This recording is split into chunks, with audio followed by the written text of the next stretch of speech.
Yeah, thank you for that. Put your phones on silent, and yeah, I think we'll get on from there. So yeah, Councillor So Penn. sorry, Mr. Chair. I'm just have to go to the car to get my laptop, unless there's a spare paper agenda. No, there isn't. No. Would you excuse me? Okay, we'll get on through the preliminaries. Thank you.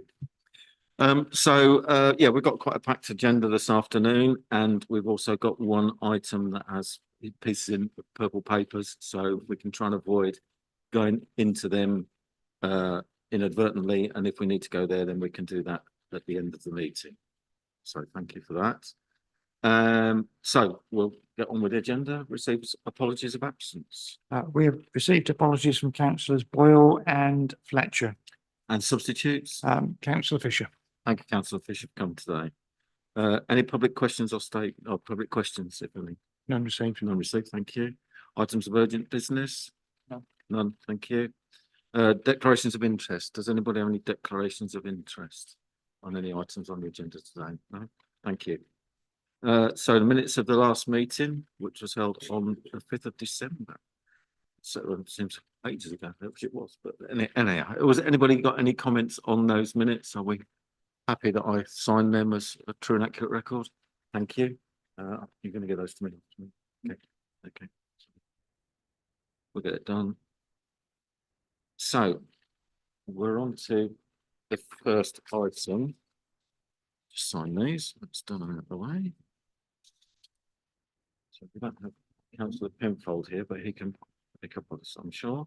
So accounting policies and statement of accounts. So just taking it off the agenda, it talks about the policies that are applied. So what we need to do is just make sure that we have suitable policies and that they're robust enough. I think they're pretty much based on, let me get to this part now. So look at the summary, and what we're asked to do is yeah, that we review the policies and notice the progress of completion of prior year statements of accounts, which obviously has been a long period of discussion with all of those. So, good afternoon, sir. So I open the floor if anybody's got any comments to make on this item in front of us now. Anybody at all? No? Accounts policies? Thank you. That's the question. Sure. Can I go to page 20 and 3.114? Yep. So it states there that the statements of accounts for 21, 22 and 22 and 23 won't be as in-depth as they normally might be. Are there any inherent risks that we are running by doing that? Okay. I mean, yeah, I mean, I don't know if Officer Stanley has anything to give us on that. I think that, yeah, what you're referring to is the fact that in the stuff we've had before, is they're going to go, it's going to be having limited assurance on some of this, isn't it? Come from the external auditor, yeah. So they will be doing a light touch audit on 21, 22 and 22, 23. They will do them as one audit, and they will give us a sort of a qualified opinion, not because of the content of the accounts or the way in which they've been prepared, but on the fact that they've not been able to do a full audit. There are obviously some inherent risks. We, in my view, we don't have a complicated set of accounts. We don't have any companies. We don't have any sort of active joint ventures during the period of these 2 years. We don't have any partnerships or anything that may be considered complicated. The inherent risk is that we are taking forward balances that aren't 100% accurate, but we will continue to do everything that we would ordinarily do. We are closing down as we would ordinarily close down and apply all the policies and all the relevant codes and legislation. So we will be preparing them properly. They just won't be thoroughly audited. So we can't put our hands on our hearts and say that we know they're going to be 100% accurate, but they will be to the best of our knowledge. And they will, the auditors themselves will actually look at the opening balances for 23, 24. So they will look at those as part of the audit. I we always get some adjustment on our valuations of our fixed assets, but that is down to differences of opinion in the way things should be balanced, valued rather than something being wrong necessarily. I don't think that there will be incorrect items within the accounts. It may just be a matter of they may have made us change something where they didn't agree with the valuers that we've had value something. There's always going to be an inherent risk. We're going to ever know, will we? But we're as confident as we can be in terms of preparing them that they are accurate. Yeah. Does that, I think it's one of those things that we are where we are with this, and we just need to catch up so that we can be sure going forward. But yeah, Councillor Penfold. Microphone, please, because I failed on that one. Beg your pardon. Thank you. So I was trying to multitask here, not difficult, very difficult for me. Just to praise the hard work, I think, of our finance staff through all of this. And I think that's, you know, we would all agree on that. And to celebrate the appointment of the chief technical accountant, that's a really positive thing. And I'm just wondering when that person starts. Okay. Thank you. Oh, I did just think of something in response to Councillor Cushing, if I just finish off and then I'll come back to you. The auditors by law have to carry out a full audit of value for money and carry out an audit of pensions. So there will be assurances in those areas with the full audit. Our chief technical accountant, we have made an excellent appointment in my view in terms of him coming from Ernst & Young, he works currently in the Isle of Man, and he will be joining us on the 1st of July. And he is somebody that was brought up in the area and wants to come back to raise his own family. Yeah, I'm very excited because we'll have an insight into how they audit and what they look for in terms of good working papers. And he will be top notch in terms of his technical knowledge and experience and skills. So I'm very excited about it. Thank you. So, and of course, apologies, Councillor Shires, it's your portfolio and I didn't give you the opportunity. Did you want to add anything to today's? So apologies, thank you. No, don't worry about that. I think the only points that I wanted to celebrate was the appointment of the chief technical accountant, because obviously that's been a gap for us for the last 2 years. I too wanted to say a huge thank you to the staff who have worked under considerable pressure over not just the last year but the last couple of years, from the finance team, who never failed to be excited about finance even when they're completely exhausted of numbers. So that's a huge thank you.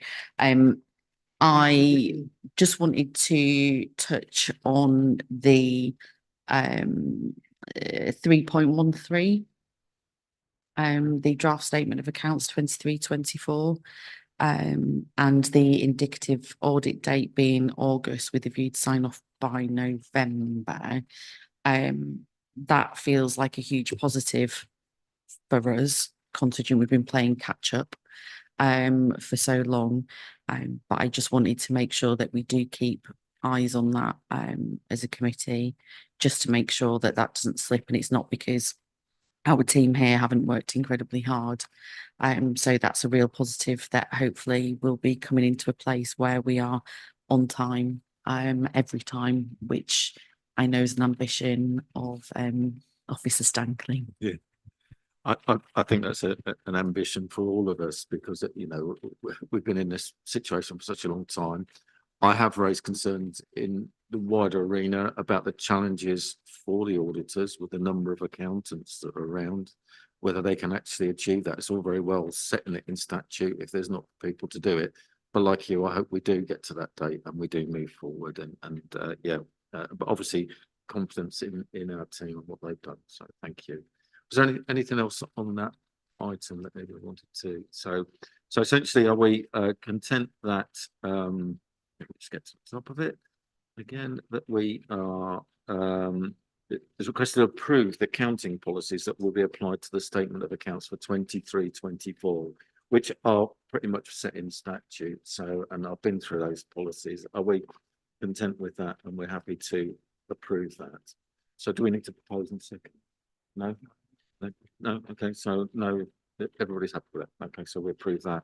And we note the progress of the completion, which clearly we've done just now, of the accounts. So thank you again, thank you to officers and the work they've been putting on through this difficult period, which has obviously raised a considerable challenge as we've gone through.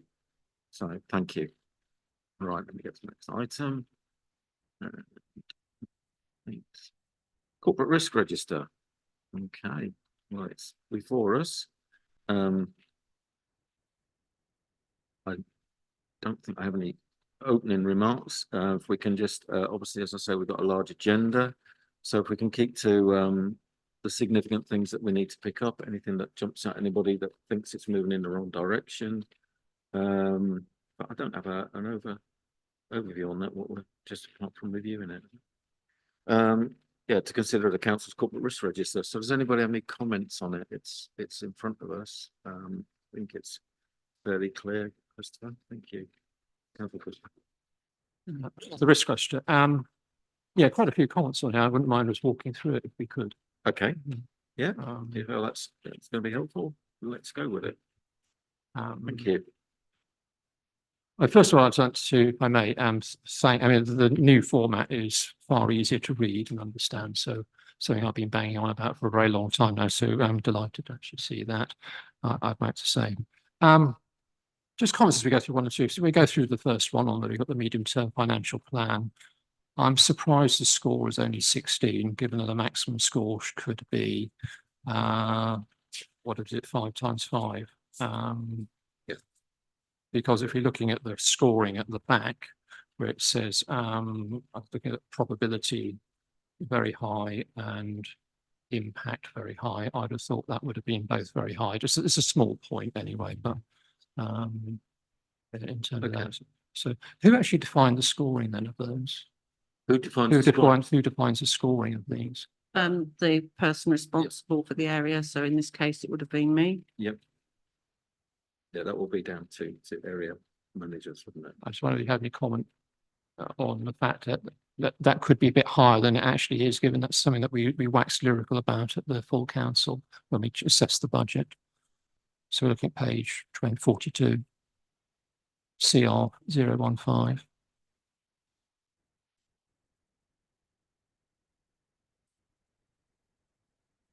Sorry, I thought he was asking me, sorry, Councillor Stanley, Officer Stanley, You sorry. wanted me to comment? Sorry. Yeah, sorry, I think you would, yeah, put that to you. Sorry. How you came to those. I suppose it depends on how we're looking at it. The plan itself, I don't think. I'm satisfied with the plan that we've got in terms of we've made assumptions that are as accurate as they can be at this period in time. If we're talking about, yeah, it depends how you interpret it really. I'm quite happy with the score. The actual funding position going forwards is probably higher, but the actual medium-term financial plan itself, I think, projects it as it is. So I'm satisfied that it's okay at that level. Yeah, I think it's down to interpretation. I've interpreted it as being the actual medium-term financial plan, I think, is robust and identifies our shortfall. Yeah. Okay, so I mean, I don't know whether we want debate because I actually No, fell into that space. I don't want to No, that's fine. I don't debate it. I'll just make the point. If you look on page 16, how the scoring methodology along there, if the impact is over 1.5 million, well, obviously the medium-term financial plan, the deficits are predicted to be well over 1.5 million. So I thought actually that would drive a slightly higher score. But anyway, it's not worth arguing about particularly. So, should I go through the ones?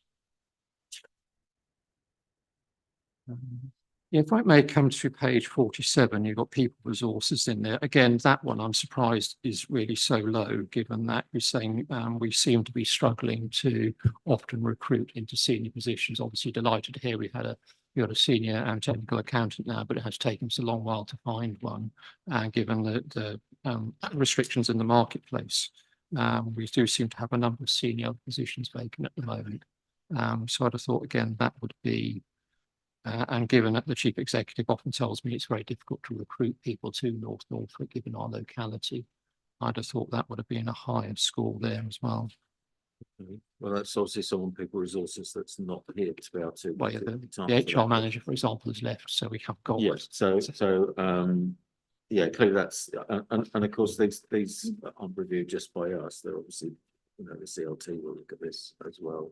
So that, so. Well, yeah, I mean, in response, without you. knowing what they were thinking, it would have been James that would have probably completed this before it left.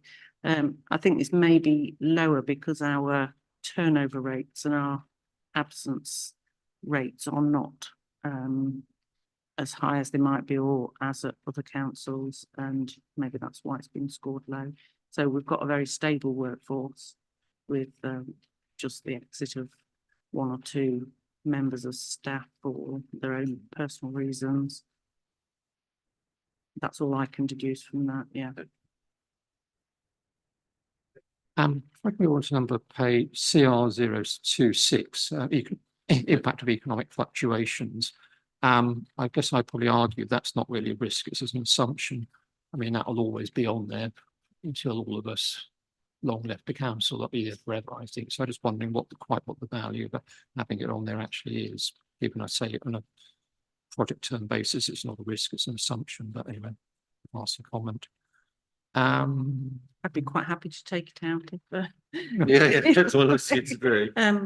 yeah, I mean, that really does feature in the medium-term financial plan. It should Yeah. be incorporated as part of that, any assumptions that we make. Yeah, we Yeah. could take that out, yeah.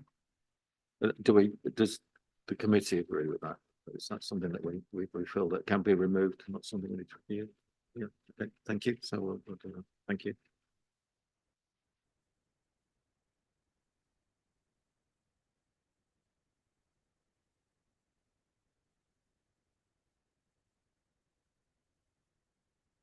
Looking again, I'm looking at CR 01 housing delivery. I don't see, maybe I missed it somewhere around here about the impact of nutrient neutrality on our housing supply at the moment. I mean, clearly, I think, you know, the scoring is correct. I should just mention nutrient neutrality in there, but Yes, in the lead-in, I think. yeah, it doesn't remember anything, Yeah. but I wondered if somewhere we ought to have something what the council is actually trying to do to mitigate nutrient neutrality. Yeah, I will take that back because I think Thank you. we've got existing controls and we have still got Brexit in there, which I think probably could come out now. So maybe Yeah, need to it's, review that. yeah, we'll review that. Okay, so we're going to agree on. Again, is that committee consent with that we review that one that it's brought up to date? Yeah. Thank you. Can I just ask, sorry, was councillor Cushing referring to the fact that there wasn't a mention of nutrient neutrality? No, so there is mentioned nutrient Yeah. neutrality in there, but I'm just wondering whether we ought to have a risk, because that obviously that in itself is a major risk in its own right. And I just wonder we ought to be something what we actually, this council actually doing to try and mitigate nutrient neutrality. So yeah, that's so the risk for, you know, reviewing this risk is to bring the nutrient neutrality in, but take out some of the things that probably aren't as much of an effect on it. Thank you.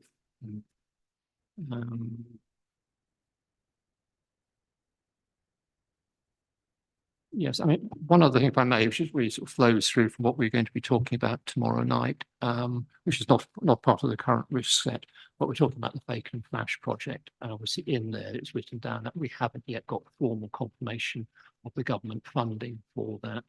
I know that I get a feeling that's coming through, but I didn't get a warm, glowing feeling from the update when we had the steering group yesterday that was absolutely nailed on. I just wonder whether that's a risk. Hopefully that will be a very short-term risk. I was going to say it's short term, so again, I would welcome people's views on that because we're seeing it through other documentation, steering group. Yeah. So it's not like it's unmonitored.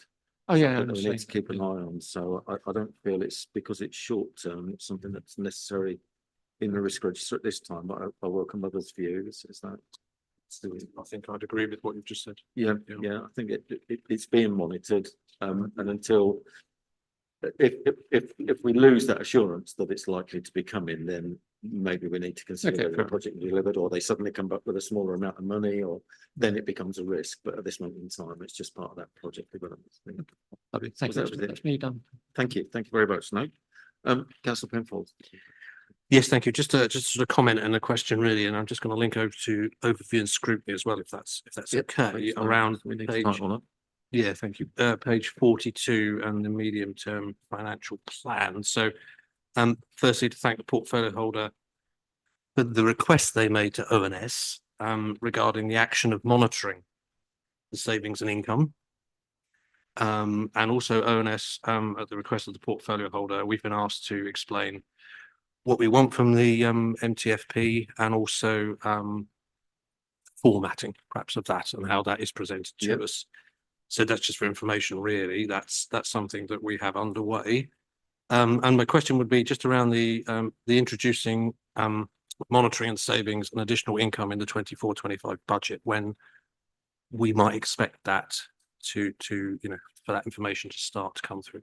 Okay, thank you. That's something that we can do. Thank you. My plan was to include it as part of the budget monitoring report. For me, that would be the obvious place for it to Yes. be included, because it all linking together. So on a, well, if quarterly basis, it will be coming through, but obviously we'll be monitoring it on a monthly basis. And if for whatever reason there is a huge risk that we're not going to achieve what we said we would, we'd take some action on it. Yeah. Okay, so in fact, I'm going to ask Councillor Shah as portfolio holder if there was anything that you felt that as a risk that we may be looking at that gives you thoughts when you look at it. You think, well, I wonder what the risks are around that maybe aren't in here. Feel they're already here then. Thank you. I think apart from the overview actually page that covers everything that Yeah. we're facing at the moment, Okay.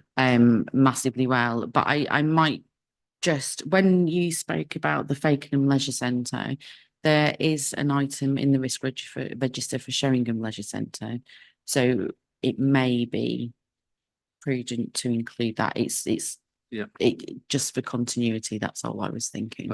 I think at this time, until the funding, this is my take on it, but I welcome committee's view. At this time, the project hasn't started, so we're still waiting on confirmation of the funding. So that do we need to start measuring that risk yet, or once we've got the funding and we're on a track, there's a risk to track? Because as you said yourself, it's a short-term risk at the moment, that funding. Or conversely, do we want to raise it with that risk as a starting point, that risk gets adapted? And I guess, being as you raised it, I'll come to you first. Well, this council's already starting to spend money on the project. Okay. So I would argue that actually the project effectively has started. Okay. It needs to, in order to hit the deadline of 2 years, March 2027. Okay. So my view is I think it will need to be on here anyway, because there are things which are as a massive spend for the council involved in. So it's my mind. So your So if view. you delaying the inevitable if you don't, we have some risk associated around that, I would have thought. Okay. But Anybody else? That's Penfold. Thank you. I think that's right. I think there's a reputational risk as well. Okay. That we need to sort of factor into this. So, I mean, I'm perfectly happy if it does. Yeah. If we feel Okay. as a committee that should go on at Well, this point. I think being as we've taken one out, then putting one back in is not unreasonable. So is that something that can be taken away and included? Thank you.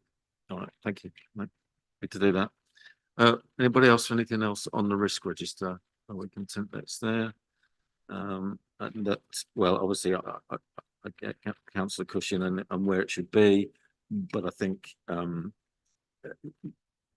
they're not unreasonable in the way that they've presented them, where you think their numbers might be higher, others might agree. So I think the fact that we're monitoring it, we're aware of it, and we can track it. So that's, yeah, if everybody's content with that, I don't think there's any actions on us for that. Was there just to review it? No, was there? There's just those three decisions, Chair. Okay, have I got, because I don't Didn't see that. Was So- at the bottom. Apologies. No, because I didn't. No, the three things the committee's just Oh, agreed. right, sorry, okay, yeah, I thought there was something that we had to decide on, sorry, my apologies. No, there's no recommendations in No, the no, report, that's what- but it's for yeah. the committee to consider if they want to Yeah. make changes to it. Yeah. Which you clearly have done today. Yeah, okay, thank you, no, that's great, thank you. So, item 9. Strategic and annual audit plans, which we've kind of touched on it, but this is internal audit, apologies, yeah, so did you want to introduce that for us today? Thank you, yeah, thank you. Lovely, thank you. So this is our strategic and annual plan for 24-25 to 26-27. So our report includes the internal audit charter in appendix 1, and that's for your approval. There's been no significant changes other than title changes. So the charter defines internal audit's purpose, authority and responsibilities. And then in appendix 2, you've got the internal audit strategy, and that details our planning approach, details of our audit resources and the internal audit function, internal audit objectives, and it tells you how the internal audit plan links into the head of internal audit's annual opinion. At appendix 3, you've then got the 3-year strategic plan, and appendix 4, you've got the annual plan, which is obviously the first year, 24-25. And that details you've got 177 audit days, which is 15 individual audits. And you've got 3 IT audits in there as well. And then in appendix 5, you've got your assurance map, which was done for you last year, but I haven't updated that this year. And obviously you've had some change in corporate risks. So we're maybe proposing over the year that perhaps we move forward with assurance mapping and map some of your corporate high risks during the year. Happy to take any questions. All right, thank you. Well, firstly, thank you for a comprehensive document that lays everything out. And yeah, broken down into the different strategic parts and where we've got the annual bit and everything. So thank you for that very much, because that's obviously a considerable amount of work to bring together. And I guess our question is, do we feel that strategy is robust and got all the right elements in to deliver what we need from internal audit services? I don't know if anybody's got any comments on this strategy. Yeah, go for it. Just a stat, you seem to have a rolling plan of audit. So effectively, this is just the rolling plan that we see. So every year you go to a certain number of subjects, is right? Since I've been sitting here for the last 5 years anyway, that's what I've noticed. So effectively, this is just a continuation of that plan. Or is there anything different in here that you pulled forward that you think needs particular attention? The strategy has been, from what I can see, that things are done on a cyclical type basis. So as you say, kind of rolling forward, it's now time for that audit to be redone. So perhaps every other year or every 3 years. I don't necessarily want to carry on with that. I think there will be some areas where we might carry on with that sort of strategy. But I think if we want to focus more on the corporate risks, that could lead us down to different paths and different audits. And I think we should be more agile to do that. And if we go down assurance mapping, then again, that may lead to specific detail audit reviews. So what I want to do over time is have some of those conversations with the people I spoke to and talk about what really is our audit strategy going to be. So I think, for example, we haven't done anything on council tax or housing benefit this year because they are due under that cycle. But Tina and I had a conversation and said, you know, it's substantial assurance. Why do we keep repeating these when things are really, really good? So you have to think about that as well. We don't want to waste our resources looking at something which is good and there's no indications that things have changed or there's any reason for it to now be a worse audit opinion than it was previously. So where do we better want to focus the resources in an area where there might be some high risks or where we think there might be an issue or a problem? So I want us to start to think more about our internal audit strategy and how we approach audit and which ones and when and how often and why are we doing this. So I think that is something you'll gradually see over time because it's a little bit of work to sit down and do and think about that. So yes, for the moment, there is a bit of rolling. It's time for that again. But I want to try and move away from that if there's a good reason to do so and think more carefully about why we're looking at that area again. I mean, that sounds like a sensible approach, yeah. Yeah, I think that's good that, you know, if we have got something that's got reasonable assurance, why are we looking at it when there's stuff that could do with more focus? So the fact that it's you know, a living document, I think is good that we can move on and make those changes. So thank you. Anybody else got any comments? That's the shyness. I don't know. Christopher, you are the only person that, apart from the chair, that I know that gets excited about the this committee. But today I actually do share the excitement. I genuinely mean that, because on page 97, the audit for the commercialisation aspect of our assets is due in Q4 of the coming year, and I'm particularly excited about that because the team has done a lot of work to get some form of consistency, and it's a bigger challenge going forward. So I'm actually very excited that the team will be audited in Q4. So I just wanted to share that with the committee. No, it's great. Thank you. And yeah, I like your enthusiasm. And yeah, well, it's good that we do these things, and it's good that we've, you know, got the people that are, you know, giving us these flexible plans that means that we can focus on the things we need to. So yeah, no, thank you. It's good. So was there any further comments on that item from anybody? So just going back to the front again, just to make sure that we're just asked to review and approve. And I think we're content with that from what I've heard today. Thank you. Okay, so we're now into 10. Yeah. The GRAC self-assessment. Okay. So we have this in front of us, and I may ask Teresa to speak on that for us in a minute. But it's my understanding that we have it's been a limited number of responses from people, so the data is maybe not sufficiently adequate for us to form a response. But I don't know, did you need to fill in anything on that for us? Yes, thank you. Yes, so we sent this, the document that you had come out comes from the SIT document 2022. And audit committee should self-assess itself and see how it's performing every year. It's good practice. So the SIT document gives you a self-assessment tool. So we sent that out. But yes, we only got a couple back. So the scores you see there are the scores of the returns. And it does kind of swing a bit.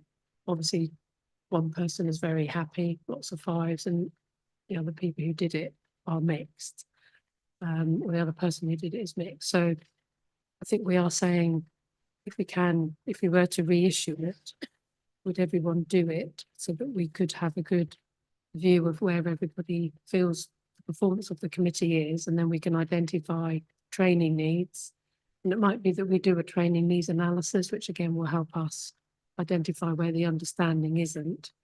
And we can form a better action plan for the committee going forward. I think there will be things to the terms of reference that we can immediately see might need updating, but there are obviously other questions which you as members need to think about for yourselves. So I think that was the proposal, Chair, that we would resend it out and say to everyone, please fill it in. Even if you just put noughts, we just think, I don't know, 0.1 or something, just fill it in so that we get that idea of where everybody's understanding is. And then it can come back next time and we can then do an action plan. And we'd have something going forward. Thank you. I think that's yeah, personally I think that's a good idea. Councillor Penfold indicated. Yes, thank you, Mr. Chair. I was one of those who didn't fill it in, naughty boy.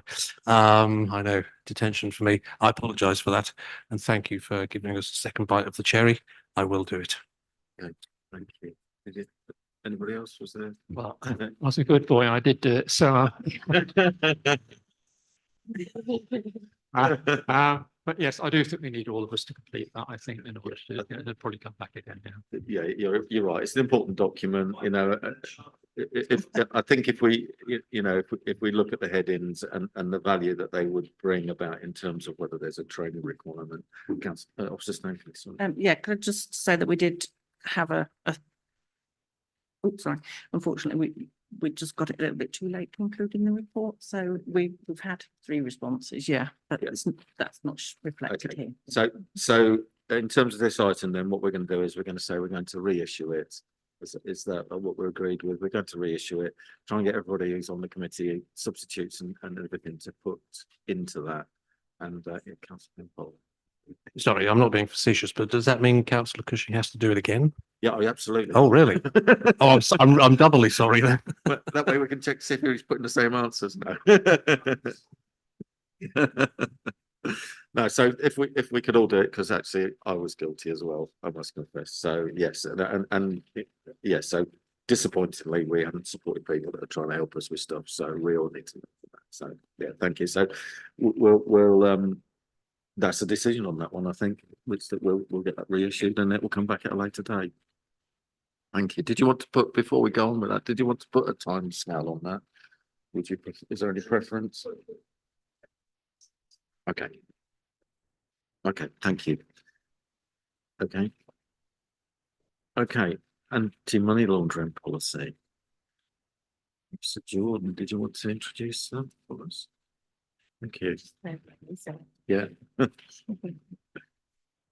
fact, I've got the agency. Yeah, but I need to go to the other one. So that was the one that didn't come in the original.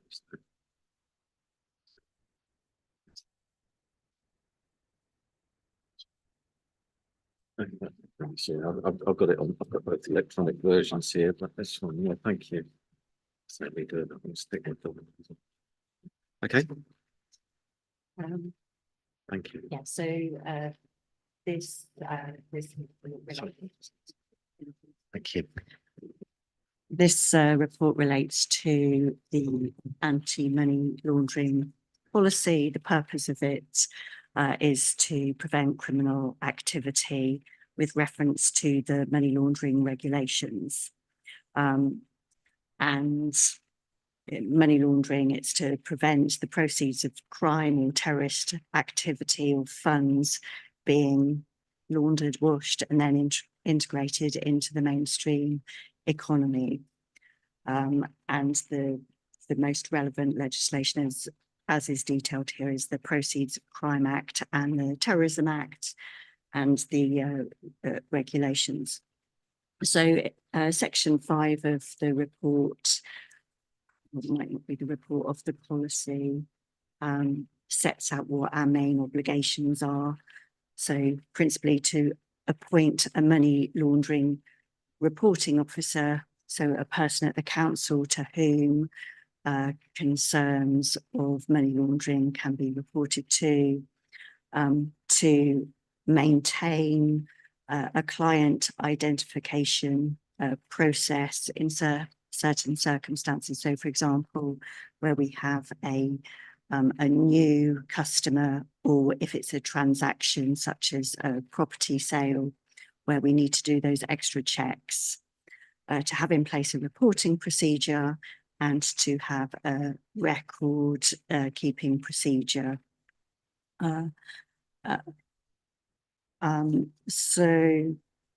It also sets out how to report and who to report the concerns to. And that is to the money laundering reporting officer, who in this case is the section 151 officer at the council. The other main part of the policy to draw your attention to, I suppose, would be section 7 of the policy, which details due diligence procedures. As I've mentioned just before, that involves checking customer identity, specifically new customers, or if there's a specific risk, putting in those extra checks, for example, with cash transactions over £1,000, because there needs to be, especially with the council and checking our procedures, there needs to be an audit to check where that money has come from, and for there to be traceability. And then at the end are the contact details of the relevant persons under this policy, which is principally section 151 officer. Just the other thing to point out is that there are some offences under the legislation in regards to money laundering. There's some that don't apply to the council, but that's why it's particularly important to have this policy in place to ensure that our officers and members understand that that's the case and who they can report any concerns to. Thank you. Thank you very much. So, so to keep us just focused on what we're doing is that are we sure that we've got policies here that will find money laundering, that we've got a reporting process, that there's a clearly defined route for people to follow, that we've set things like the £1,000 instead, yeah, £1,000 is the right level. I mean, we've got forms here for customer identity, so I think we need to be sure, because we're recommending this to Cabinet, that we meet the requirements of what the policy is designed to do. So I welcome any comments if any's got plus or minus on that. That's good. Thank you. A couple of questions. So I was already following on from your first point. Is what we have in front of us, is this actually is this some sort of local government template effectively that we've sort of done a save as and put our own thing? It's not something that we've designed to self, I suppose, is where I'm coming from. It's not a local government template as such, but I cannot deny that I have looked at other local government policies and drawn together those that I think are the best and made it as short as possible. Some of them go into kind of double the amount of pages as a hearing. Thank you, because where I was really coming from that is if it's just a standard document, it should be the same whether in Norfolk, Broadland, Breckland or anywhere else in the UK. I would have thought certainly England. So I'd have thought there ought to be some standard templates that all local government authorities can effectively draw down and just then tailor to their own one. So I'm glad. I won't come from if every local authority is having to draft their own, that seems a bit of a sort of waste of resource somewhere or other down the line, because it's a standard approach I'd have thought anywhere in local government. The first point I would make. So please, it is sort of probably a more generic document. The second point is, do all staff have to have training on this on an annual basis? I think there is mention in regard to training. Myself and Officer Stankley are tasked with making sure that officers at the council are aware of this policy and to arrange specific training for those key officers, because of course there's some officers such as those who work in estates and assets who will have a lot more to do with money laundering checks than say someone who works in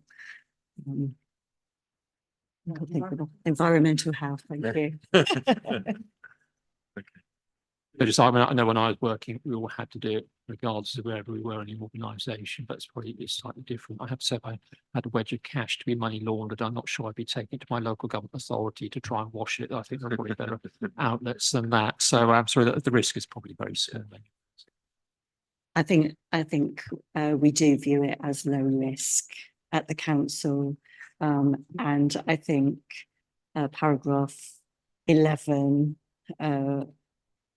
that it's actually the procedures and the legislation when taken together, it's actually quite complex. So we're just trying to kind of get the essence of it really so that people understand. And I'm all for that, keeping it simple. So people, because if you make it too complex, people will think, well, there might be something going on here, and they won't know how to do it. So we need to keep those. And interesting, I saw the flow chart. Was the statement because you're the person that they're going to come to. Yes. Yeah. Could I just reassure you if there were any question marks? We do actually already do this, and this is really just introducing a formal policy to follow and to give guidance, and we will provide more training to those officers that are potentially more likely to come across it, but I doubt it very much, to be honest, with the sums that we're talking about.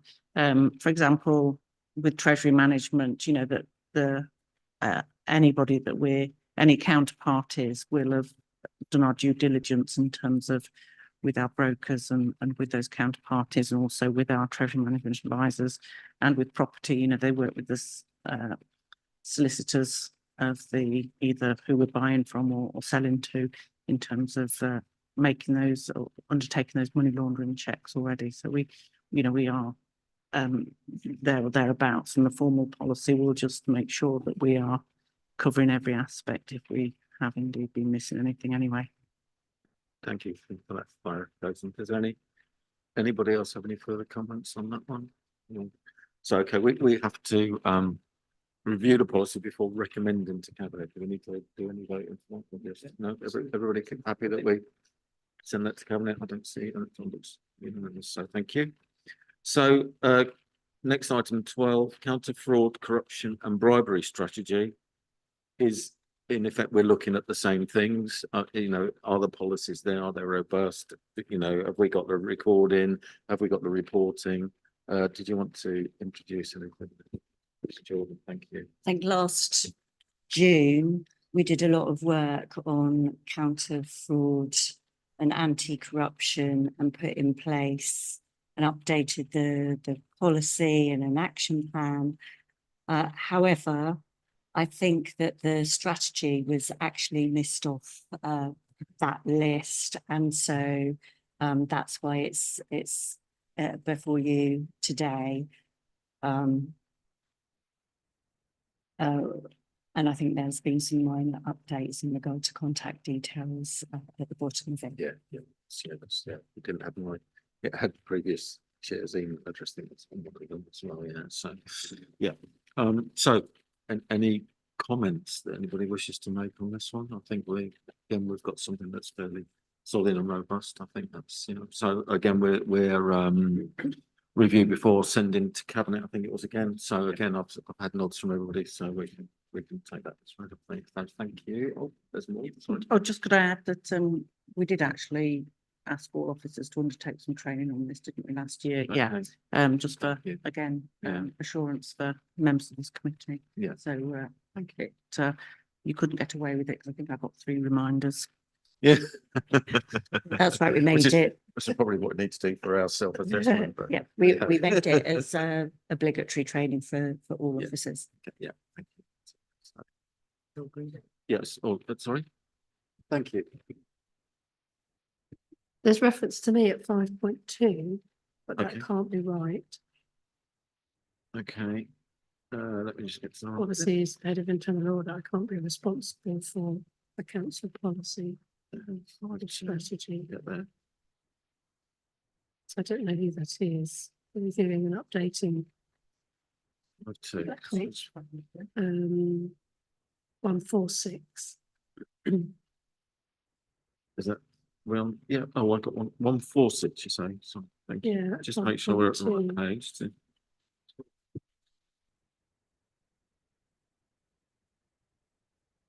Yeah. No. So yeah. Okay. So the question is, who should that fall to, and not internal audit? Is that down to ourselves to review that?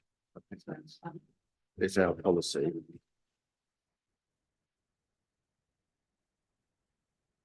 .2 on page 144.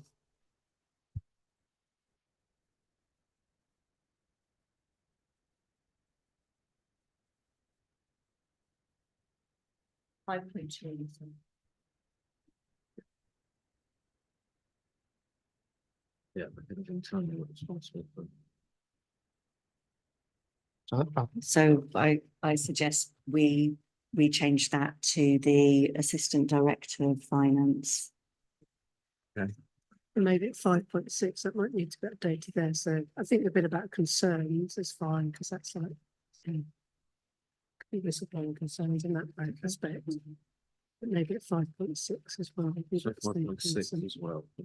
Yeah.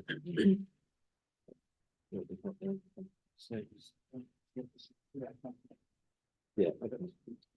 Yeah. So we need to get them amended before that goes to cabinet. Thank you. Everybody happy with that? Thank you. And thank you for raising that. Thank you.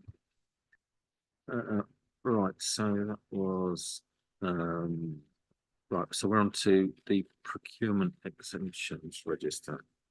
So Jordan, thank you. That's myself again. So these are the exemptions granted from the period 15th of November last year to the 8th of March this year. It rolls on from the previous one. So in the previous period, there was one exemption reported to the committee, and so there's three here for your information. Okay, thank you. I mean, obviously it jumps out here. There's quite a bit of legal there in terms of costs, but presumably it's because it's specialist. Isn't something we can hope to be staffed for to say those costs. That's right. It doesn't necessarily come from the legal department. There was, for example, the biggest cost there relates to a very complex health and safety trial that took about 3 years to get to court, and then was a 5-day trial with specialist counsel. Yeah, thank you. Any comments from anybody with the no? Well, consent with that. So thank you. Noted. So whistleblowing policy. Is that you again? Thank you. That's for you again.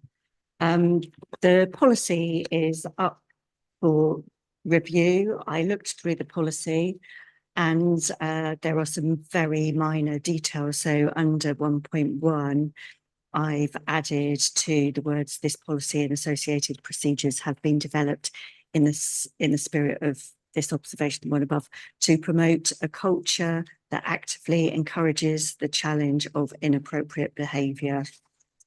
And apart from that phrase, there's only slight word changes, except for at the very end with the contact details. That's needed a considerable overhaul, because so many of the key contacts have changed. So that's all been updated to show the correct contacts.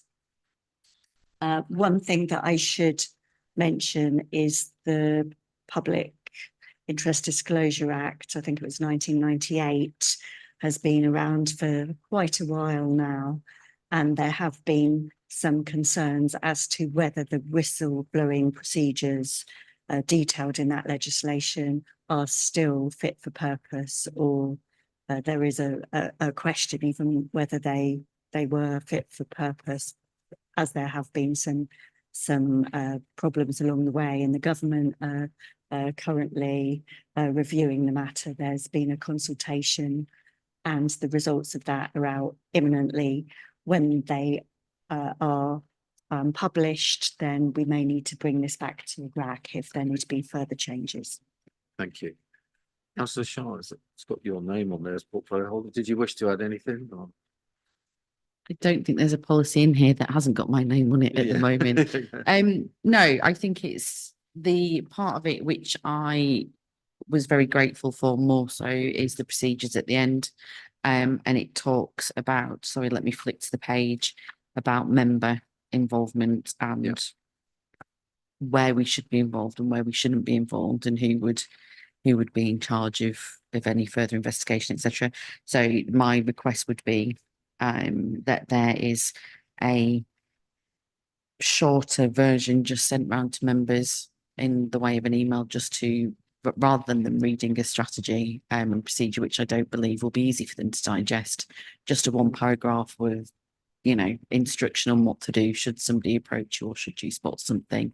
But aside from that, it's very readable. So I don't know whether or not I'm just becoming more corporate in the language that I read, or whether or not the language is becoming more accessible.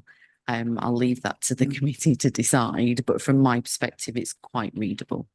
Okay, thank you. Well, thank you for the comments on being more readable. It's something that people will know that I've I continuously push for, particularly around some of our wordy documents, that we try and make them more readable so people understand. So I welcome those comments, and thank you, Officer Jordan, for achieving that in this report.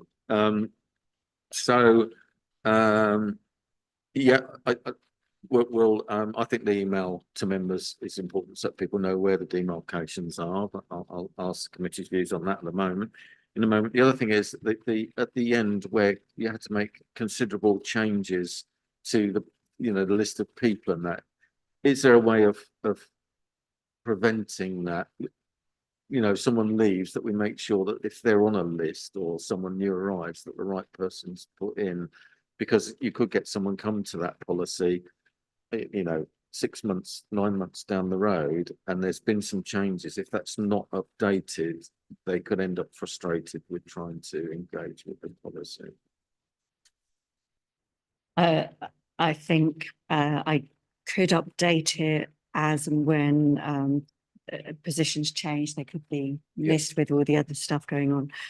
What I would say that is that in the key contacts, there's also the job title as well as Okay. the named contact. Okay, thank you. Yeah, I think it would be helpful though if we could just try and keep it a bit more updated. I think, I don't know how others feel about that. So there's that, and the email to members to outline those parts of the policy. Do we all feel that's a good idea? See any sense on that? So now I think we're all supportive of that. Any other comments that anybody wishes to bring in this policy? No. Again, thank you to officers then, and for bringing that to us. And so you've got the notes of what we've said with the email. Yeah, so we all approve the policy as it is with the comments that we've made. Okay, thank you. That's good. So we're on to review of the council's assets register, which you'll be aware. I'll remind you again that some of that's in purple papers, hopefully for obvious reasons. So I don't know who, is there anybody sustainably, did you want to say anything before we debate this? Hopefully everything that you need to know is included within the report. As I've said at paragraph 2.2 there, the values as at the 31st of March. We haven't got the values as at the 31st of March 23 yet. So we've just got 22 as the latest values.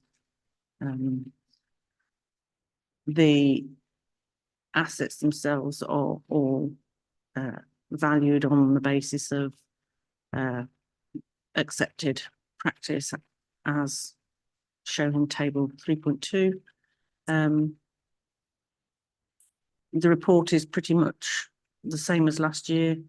I've maybe just updated the dates, if I'm honest, because it's all still relevant. And as I say, in the purple papers, if there's anything that we want to discuss in detail, we can have a look at those later. Okay, thank you. Yeah, so I'll give off Councillor Shires a second, but I think that for me, this I did speak to Officer Stankley and say that we need to keep this the asset register. We just need to know what our assets are, that they're being assessed, and by a mechanism that, depending on what the asset is, gets its value, so that we know what we've got. Beyond that, I didn't feel there was too much more we needed to know in terms of an asset register. So we can come back to that in a moment. But Councillor Shires, did you want to say anything? Yes, so I guess the purpose of the report isn't clear, so I wasn't sure what the committee were wanting to get out of the report, or what the conversation is supposed to be. But from that perspective, I would just really like to hear from the committee overall. I know there are some exempt papers there, but yeah. I would take this committee's opinion or steer in any avenue they would want us to look at or think about going forward.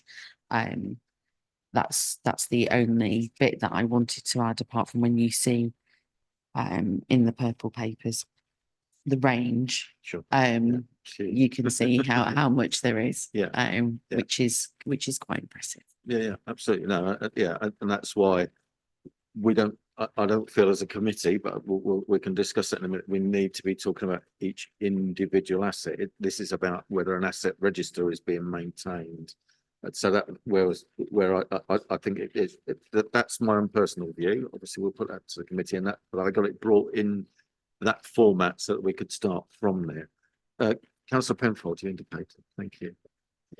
Thank you, Mr. Chair. Yep, sorry, forgive my ignorance, but how does the process work? Do we value our own assets Is that a desk-based thing, or do we go out and look at those? I'm just not clear on the process. Yeah, we're employing valuers for the more complex assets and investment assets. But some of the assets are valued in-house. The more complex assets, they do go out and visit on site. They take measurements and look at the structure and do whatever it is you'd need to do to arrive at a valuation. Calculation is undertaken depending on the basis of the valuation. Yeah, we have in-house GRAC qualified staff, so they are qualified to undertake valuations. And then the valuations are scrutinised at length by the auditors. So it is a bit of a mixture, and we do it on we're supposed to, well, certain properties, car parks, investment properties value every year to make sure that those are up to date. It's on rolling 5-year cycle. So we tend to value the same type of asset, the same category of asset on that rolling programme, but everything is at least been valued within 5 years at the end of each financial year.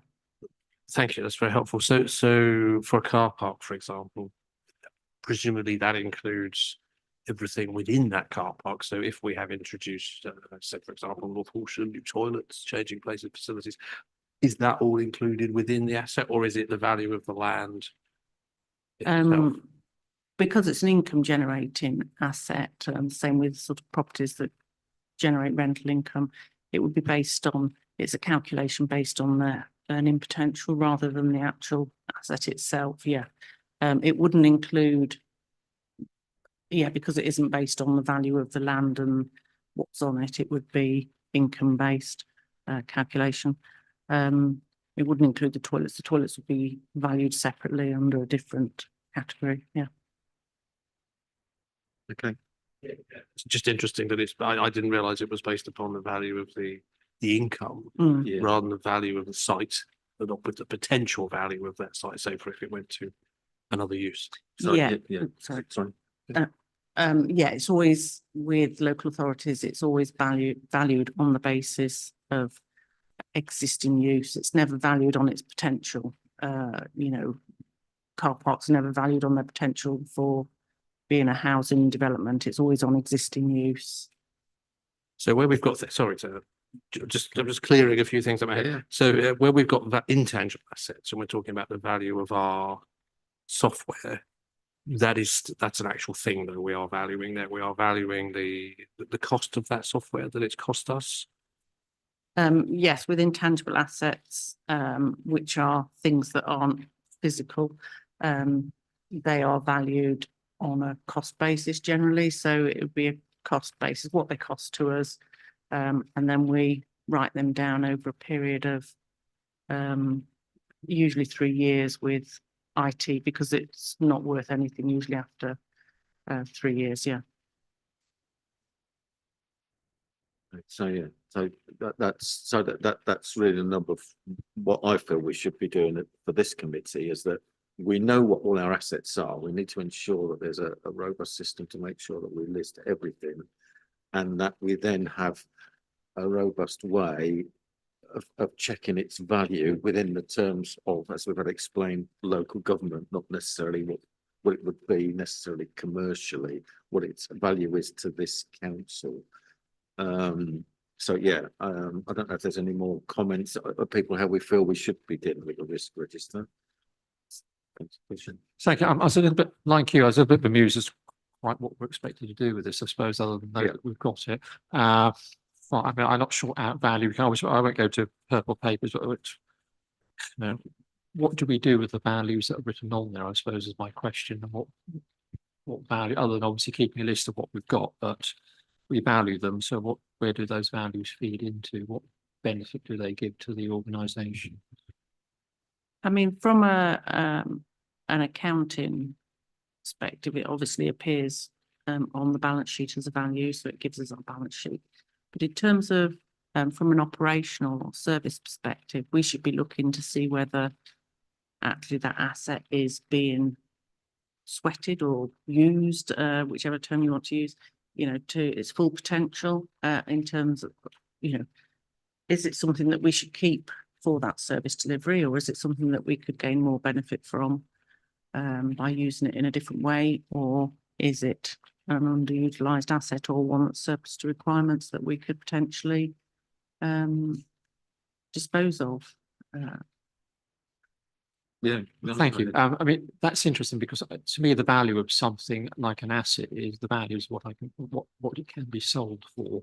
But you said the interpretation is not what it can be sold for, it's what it's used for. So I'm not sure if you're not valuing what its real market value is, what, again, what value, Yeah. what purpose of that. Yeah, it's local government, so it doesn't have a market value. It's what value is it to this council? Therefore, which money is it available to us, or what is it generating for us? What could it be used for? So whilst those are there as indicative amounts, what we need to make sure is those amounts within local government terms are valid, so that when people look at their assets within their area, they say, well, are we getting the best from this asset? Do we need to do more with it, less with it? Should we get rid of it? But that valuation is a local government valuation and not a commercial valuation. It is my understanding. I'm happy to, but yeah. So what we're producing from this committee is a list of assets that have a value. So we need to make sure that list is complete, that the values are done in a particular way that is robust depending on the type of assets, and therefore it's available for people to use around council. So it may well be that, as you know, if we get squeezed financially, then we may need to look at those assets and maybe look at individual assets. But for us to look at that whole range of assets, I don't think is necessary for this committee at this time. But that's my view. I'm only offering that up as a view. Councillor Shines, thank you. I think the most interesting thing when you look at the range of the assets is the community assets, because they're very wide ranging and they take up almost 2 pages and they're all quite different.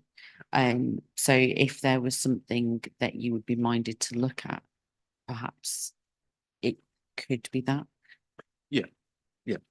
The thing is, it's like you say, they're all varying, and you're not necessarily comparing eggs with something like this. So I guess my question is, does the committee feel that we need to look at all those individual valuations? It's my opinion that no, we don't. We just need to make sure they have been robustly valued. But do we need to go through each individual item? That's my question, and I'll throw that out. My answer is no. I suppose the counter question I might ask is, does anyone or go through each one of these with the question, are they actually getting value out of them, or would we be better off sweating them more or even selling them? That would be the. So what you're saying is who's using that list and what are they going to do with making it? value of that list. So yeah, so thank you. I don't think we'd go through on an asset by asset basis. Say, for example, with some of the community assets, we perhaps wouldn't. Some of the ones that are investment properties, the ones that are available to rent, those that can generate us income, we probably look at more closely. We don't use the information as such to go through our asset management plan, which has been revised, and I've got that to review. Should hopefully identify, that would have been part of that process in terms of looking at our bigger assets, that we could look to see how we maintain them, or whether we're surplus to requirement, they could be disposed of. That would be included within the asset management plan, I think, a strategy as to what we do with our assets going forwards. So it's not used as such to say get rid of, going through line by line. So if we've got an asset management plan coming, then that's when we need to make sure that when people are working through that plan and looking at their assets, that this is of value to them. That's where I see our role in this. Yeah, so that hopefully I'm trying to make sure that when we get that back round again, that because it will come round cyclical, that's all we're looking to do, is that we've listed all our assets, that they're valued correctly, and so that when people come off to fit them with other plans, that they're of value to them. Are we all, is everybody content with that position on this report? Yeah, so thank you. That's it, I think, isn't it? We don't need to do any more than that. Yeah, so we've noted it and everybody's happy, so thank you. So the government risk and audit update and action plan, isn't it? The update, and action list. Do you need to say anything on that? I think the things that are on here have been picked up, apart from the thing in 40.2 about land charges. But it may be that this was done before my time, so that may have already been picked up. Yeah, because the land charges were changing, weren't they, where they're going to sit? So did you want to update us on? Did you want to, Councillor Schwartz? I don't mind. Yeah. Is this in reference with the government taking them back? Yeah. So we're ending up with parts of it here. So yeah. So that used to come through. Sorry, let me just get to the paper. Yep. So we're on page 189. You're on paper. Okay. So if you're on paper, it may be 187. It's item 41.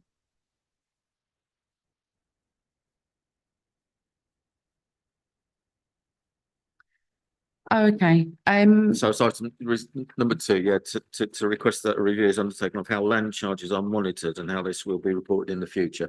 And it was because of those changes. So we wanted to know how they monitored going forward, really, because we still keep parts of it here and a lot of it's taken away. And it may be that we're not going to monitor it. But I think we will need to, because my concern there is where central government make a decision without understanding how much it costs local authorities to do things as they've done with the food waste, for example. So it would be prudent for us to keep an eye on that overall. But does that need to come to committee, or can that be done through reports to full council? Or would it need to go to full council? I don't think it needs to go to full council. It's probably committee. I'll take advice on that. We just need to know what the process is going to be going forward. So it's just an outstanding from actually it's from the internal audit report, wasn't it? The previous one. So yeah, that's what's the progress follow up on internal audit activity, September to November. So okay, I'm open to committee or suggestions. Because land charges have come through us before. So we just need to make sure they're being monitored going forward with the new format. Where should we monitor it, and how do we want it? Has anybody got any suggestions? I'll take that from anywhere. Because clearly, we agree that we need to monitor it. So it's just finding that the easiest and best placed way to do it. So yeah, thank you. So is this a how it will be monitored and how it will be reported? Is that the question, or are you asking for the actual monitoring and the report to come back? Is it just a how? No, just a how. Let's start with a how. Okay, well, I'll hand over to Officer Stanley, because I'm not the person that would create the paperwork for that. No. Sorry, Tina. Because we're more interested in the process. How are we going to do it? So yeah. I don't have an answer, actually. I would have to take it away and bring it back, because That's fine. my understanding is that we will still be gathering quite a lot of the information and then transferring it over to whoever's taken this on, from whichever department in central government's taken this on.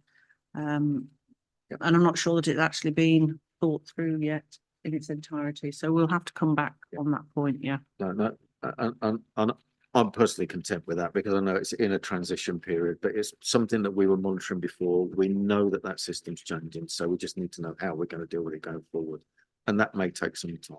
So as long as we keep following up on that. So thank you. I don't think there's anything else in there. Can I- Yep. It's not on the list, but we have a memory that we agreed in the past that we were going to hire an independent person to join this committee. Yeah. Where are we on that, that's- please? Yeah, no, thank you. That is still on my to-do list. I was planning to do it in the next financial year. Yeah. It's still not a statutory obligation, but I know the committee have decided that that's the way forward. Yeah, no, so that's, it's to do with, getting it done in workloads and within the financial years. So thank you. But, good question. Okay. So we're now on to the work programme. Just a couple of things here, Chairman. For the 11th of June meeting, I put some of the standard items that you get every year, which should also include the internal audit annual review, and there may be 1 or 2 other items that will go on there. I did just want to refer to the 9th of July meeting about the annual account sign off. Further to the earlier report, it's whether or not we actually really need that meeting because they won't be ready to be signed off. The sign off for the 23-24 accounts is planned for December 24. There won't be a formal sign off, I don't think, of the outstanding accounts because they won't be audited as such. Thank you. So. So that they were planning, to come back Yeah. to the December meeting for the sign off. Yeah. So we formally cancel that meeting. Yes. Yep. Okay. Thank you. So unless anybody's got anything else they wish to add or subtract, thank you for cantering us through that fairly swiftly because it was a fairly large agenda, but I think we got to the number of everything we did. Thank you to officers for your reports and your time, and we'll close the meeting at 20 past. Thank you. Thank you, everybody.